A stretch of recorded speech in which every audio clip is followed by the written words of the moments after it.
कि केतनो दहिया पर अगर हटब सखी तबले तबे दोनों तरफ सखी केतनो दहिया पर अगर हटब सखी तबले तबे दोनों तरफ सखी देह टूटे तकरत कहरिया छूटा पसीना में विरद करता हाय हाय रे गरबिया हद करता छूटा पसीना में विरद करता हाय हाय रे गरबिया हद करता।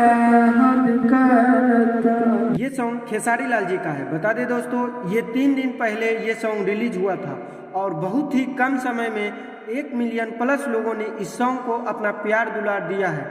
बता दें दोस्तों, ये song Khesari music world channel से रिलीज हुआ है। इस सॉन्ग को लिखने वाले राइटर अखिलेश कश्यप जी हैं और म्यूजिक डायरेक्टर आर्या शर्मा जी हैं।